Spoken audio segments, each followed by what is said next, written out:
তো এইজন্য তোমারে বিয়া করছি। সমিতির লোকেরা ঠিকঠাক মতো টাকা দিছো তো? হ্যাঁ দিছে তো, এই যে টাকাটা নাও আর বাজারের থেকে সবচেয়ে বড় গরুটা কিনে আনো। আচ্ছা, তোমার লেগে বাজারে সব থেকে বড় গরু কিনে আনবো। আচ্ছা আমার একটু দোয়া করে দাও। আচ্ছা যাও, বড় একটা গরু কিনে যেতে আনতে পারবো। এবার তুমি আমার একটু দোয়া করে দাও। তোমার তো লাগেরই পাই না। চেয়ারের উপরে ঘাড়ে এলো। দাঁড়াও। আচ্ছা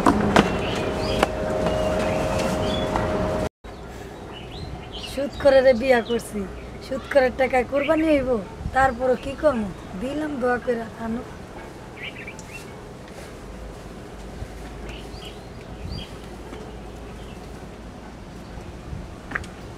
শুনছো? হ্যাঁ তাড়াতাড়ি আসো। কিসে কিসে কিসে কও? আরে জানো, আমি এই মাত্র কান পাইতা হুন্না এলাম, তোমার ভাই আছে না যে সরকারি চাকরি করে, এই নাকি 5 লাখ টাকার গরু কুরবানি দিব। তা তুমি কি করো? ওই গরু কিনা কুরবানি দিব? হ্যাঁ ওই তো ঘুষ খায়, সামনে কটা দাড়ি রাখছে, দেখে দেখে ঘুষ খায়। ওই যদি 5 লাখ টাকা দিয়া কিনা কুরবানি দেয়, ওর কুরবানি হইব? ওই তো ঘুষখোর। হ্যাঁ তুমি ঠিকই কইছো, ওর টাকা দা কুরবানি হইব না, তোমার টাকা দা কুরবানি হইব। তুমি তাড়াতাড়ি গিয়া 6 লাখ টাকার গরুটা আইনা কুরবানি দিয়া দাও। দিমু মানে ওই 5 লাখ টাকা দিয়ে কুরবানি দিলে আমি 6 লাখ টাকা দিয়ে কুরবানি দেবো, এখনই যাইতাছি। এক সুদ করে কয় ঘুষ করে কোরবানি হইব না, কোরবানি তো দোনো জনের ডে হইব না। তারপরও কি করবো, আমার কোরবানি তো দিতে হইব, কারণ আমার বাপের বাড়িতে সবাই জানবো যে আমি কোরবানি দিছি। এইটা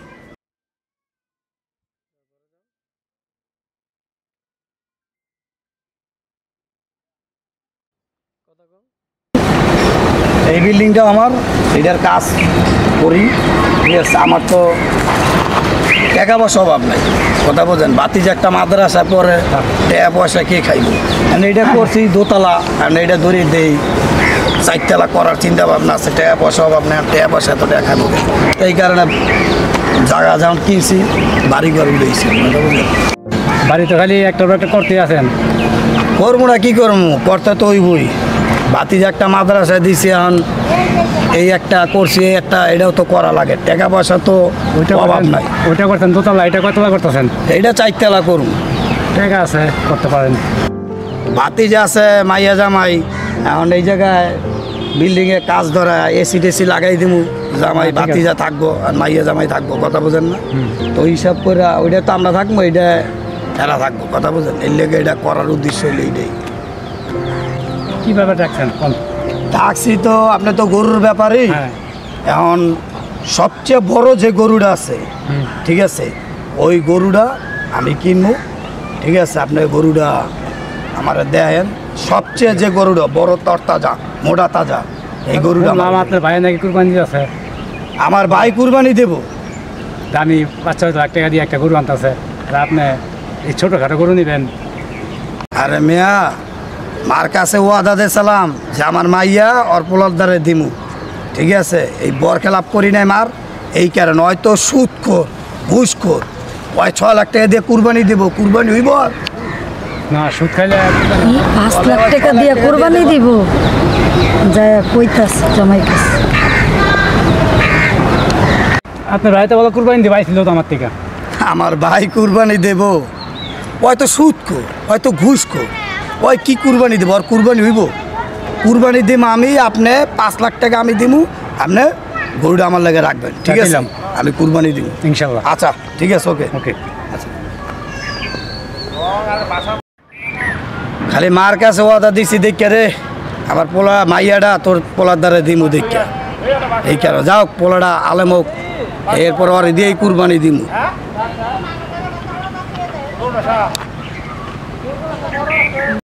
আমার পোলায় তা আনলে হয়েছে, তাই কোরবানি দিবা, তা পোলারে খবর দিবা না?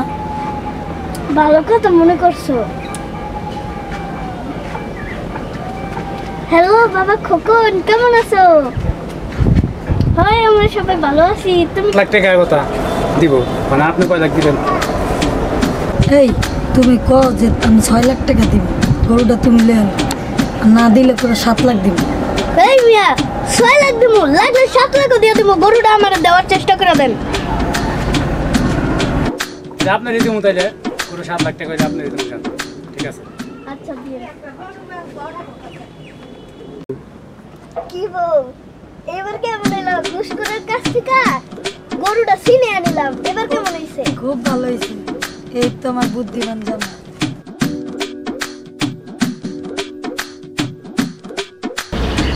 পোলাটারে একটা ফোন দিয়ে দাও না, কতটুকু আইলো, কতক্ষণ দেরি লাগবে, একটু ফোন দাও। ওই যে ফুলা হইতাছে আইতাছে? ওই যাইতাছে আইতাছে আচ্ছা আসসালামু আলাইকুম। হ্যাঁ আলহামদুলিল্লাহ, খুব সুন্দরভাবে আইছি, কোনো সমস্যা হয় নাই। এই বাবার ব্যাগটা লাও তাড়াতাড়ি লাও না ঈদের দিন হয়ে গেছে তাড়াতাড়ি সবাই আগে যা কুরবানি দিতে হইব চলো চলো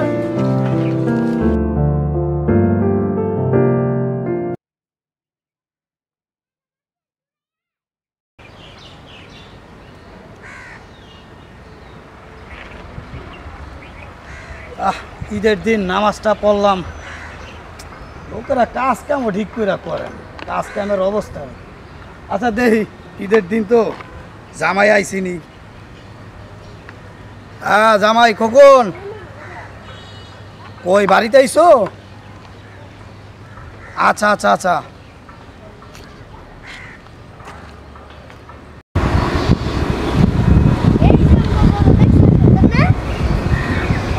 এইটাই কিনছি মাশাআল্লাহ আলহামদুলিল্লাহ, অনেক সুন্দর, অনেক বড় গরু। হ্যাঁ রঙও ঠিক আছে, সুন্দর লাগছে। কি বাজান গরুটা দেখতে সুন্দর না মোটা তো না আলহামদুলিল্লাহ সুন্দর, অনেক সুন্দর হয়েছে, অনেক গায়ের রংটা অনেক সুন্দর, পছন্দনীয় গরু।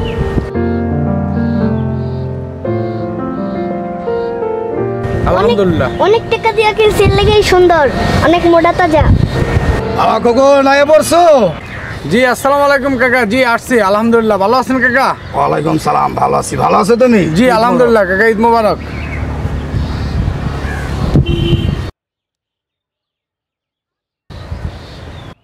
কই ঠিক আছে ঘুষখোর মুসখোর আহে কই তো পারি না আমার সারাদিনের ঈদটা মাটি করে দিল খালি মারে ওয়াদা দিছি দেখে, নাইলে তোর লাগে তাও মুসলমান তো তাও কলাগুলি কইরে যাই। যাও মুসলমান তো একটু কোলা কই কইরেই যাই থাক থাক দোতরে দিছি খাস তো ঘুষের ভিতর আবার কুরবানি দিতে আইছস মিয়া ভাই কথাটা কিন্তু ঠিক কইলেন না। আমি যদি ঘুষ করই, আপনি তো সুদ খোর। খালি মাল লাগে ওয়াদা দিছি দেখা আমার মাইয়ার লেগে আপনার পোলাটা নিচে নাইলে কি কমু। চলো জামাই চলো, এলাকায় সবচেয়ে বড় গরু আনছি আমি, তুমি কুরবানি দেবা, এর লেগে তুমি চলো, তুমি তো আলেম হয়েছে। চলো চলো বাবা, আমারটা কুরবানি দিতে হবে আগে, চলো বাবা। না এটা আমার বলা আমার গরু আগে কুরবানি দেব আমারটা সবচেয়ে দামি না আগে আমারটা দেবো জামাই। না আমার না না না জামাই আগে আমারটা দেবো। না না না জামাই আগে আমারটা দেবো। দাঁড়াও, তোমরা কি শুরু করছো? তোমরা ফারাফারি কার কোরবানি দিব, কি কোরবানি দিব সেটা পরে, আগে দাঁড়াও দুজনে। এই দেখছো মা, এই বাবা চাচা মিলে কি শুরু করছে দুজনে, কিসের কোরবানি? আগে তোমরা সবাই আমার কথা শুনবা, তারপরে আমরা ডিসিশন নিব কোরবানি দিব কি না। আগে আমার কথা সবাই শুনবা, পরে কোরবানি। ঠিক আছে, তুমি ঠিক করো। কি শুনতে হবে জামাই? বাবা খোকন কুরবানির টাইম যাইতাছে গা যা কবা একটু তাড়াতাড়ি করে দাও আচ্ছা আপনাদের দুজনের উদ্দেশ্যে বলতেছি, যেটা আমরা আসলে অনেকে সঠিক নিয়মটা জানি না, এটা আমরা মুসলিম জাতি হিসেবে আমাদের সবারই জানা উচিত যে কোরবানি একটা আত্মত্যাগের বিষয়। তবে এই কোরবানি আমাদের জাতির পিতা ইব্রাহিম আলাইহিস সালাম থেকে বর্ণিত নাজিল হয়েছিল, ওনার আমল থেকে। তখন থেকে আমাদের মুসলিম জাতির জন্য কোরবানি ফরজ, যাদের সামর্থ্য আছে। তবে সেটা সহিশুদ্ধ হতে হবে।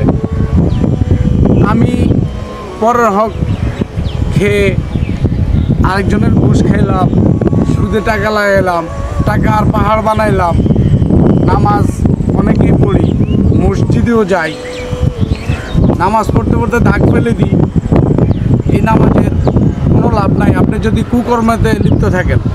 তবে কোরবানির বিষয়টা যেহেতু এখন এই কোরবানি নিয়ে এত কথা, তা আমি সবার উদ্দেশ্যে বলি যে কোরবানিটা হক হালালভাবে হতে হবে।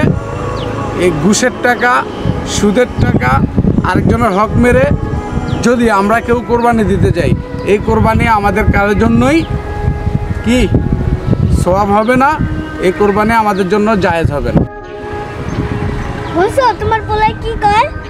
এত লাখ লাখ টাকা খরচ করা আলেম বানাইছি, আর হে আমারে জ্ঞান দিতে। মিয়া ভাই কি কন, লাখ লাখ টাকা খরচা করলাম, ঠিক আছে, পোলাটারে আলেম বানাইলাম, এই পাঞ্জাবিটাও মনে করে আমার টাকার কিনা, আর হ্যাঁ আম করে জ্ঞান দেয়। মিয়া ভাই এটা কি হইলো? ঠিকই কইছস, আমগো টাকায় পড়াশোনা কইরা আলেম হইছে, হে এখন আম করে জ্ঞান দিতে। এই হাদিস তুই কই পাইছস? আমগো টাকা কুরবানি হইব না? শোনো বাবা, চাচা, তোমরা একটু মনোযোগ দিয়ে শোনো। এটা আমার মুখের কথা না, তোমরা যে দলিল চাইতেছ এটা স্বয়ং আল্লাহ তাআলা কোরআনে দিয়ে দিছে, হাদিসে আছে যে কেউ যে আত্মত্যাগ আল্লাহকে রাজি খুশি করার জন্য কিন্তু এই কোরবানটা, সেই কোরবানি অবশ্যই অবশ্যই হালাল টাকায় হতে হবে, সহি হতে হবে, শুদ্ধ হতে হবে, না হয় সেই কোরবানি হবে না। তবে তোমাদের দুইজনকেই বলছি, তোমরা এখনও সময় আছে, তোমরা দুইজনেই এই পথগুলো ছেড়ে দাও, আল্লাহর পথে আসো, দিনের পথে আসো। যেটা বললাম, কোরআন হাদিসের বাইরে আমরা কেউ না, আল্লাহর বিধানের বাইরে আমরা কেউ যেতে পারবো না। আল্লাহর বিধানকে অনুসরণ অনুকরণ করে আপনাদের চলতে হবে। যদি আপনারা তা না পারেন, তাহলে আমি আপনাদের সাথে আর একসাথে থাকতে পারবো না। আপনারা আমার বাবা, চাচা, আপনারা আমারে খাওয়াইছেন, পড়াইছেন, তো এটার হিসাব ইনশাল্লাহ একদিন শেষ হাসরের ময়দানে হবে। যদি আপনারা ভালো হতে পারেন, ভালো হয়ে চলতে পারেন, তাহলে আমি আপনাদের সাথে থাকব, না হয় আমি চলে গেলাম। আমার এইভাবে আমার থাকা সম্ভব না। আমি আল্লাহর হাদিস কোরআনের বাইরে যারা চলে তাদের সাথে আমি একসাথে থাকতে পারবো না, আমি চলে গেলাম। না বাবা খোকন তুমি যাও না, আর যদি যাও আমার সাথে করে নিয়ে যাও, আমি এদের সাথে থাকবো না, আমার তোমার সাথে নিয়ে হ্যাঁ চলো আমরা জায়গা। চলো।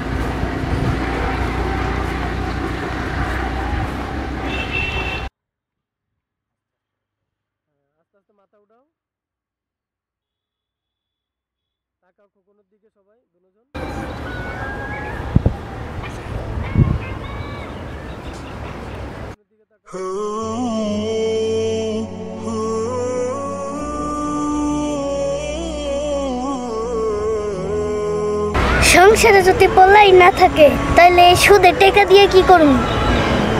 মিয়া ভাই চিন্তা ভাবনা করলাম, কথা ঠিকই কইছেন মিয়া ভাই। সংসারের আপনার প্রদীপে যদি না থাকে, এই টাকা দিয়া ঘুষ খেয়ে এই টাকা দিয়ে কী করব? সংসারে যদি প্রদীপই না থাকে। ঠিকই কইছস বাবা খোকন। খোকন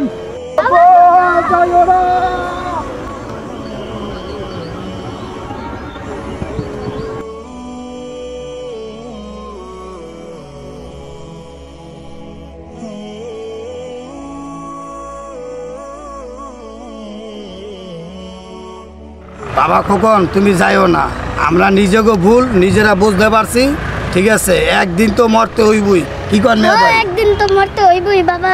তুমি যদি সংসারে না থাকলো, তাহলে এই সব সম্পদ দিয়ে কি করবো? চলো এবার আল্লাহর পথে সবাই যাই। হ্যাঁ সব আলহামদুলিল্লাহ।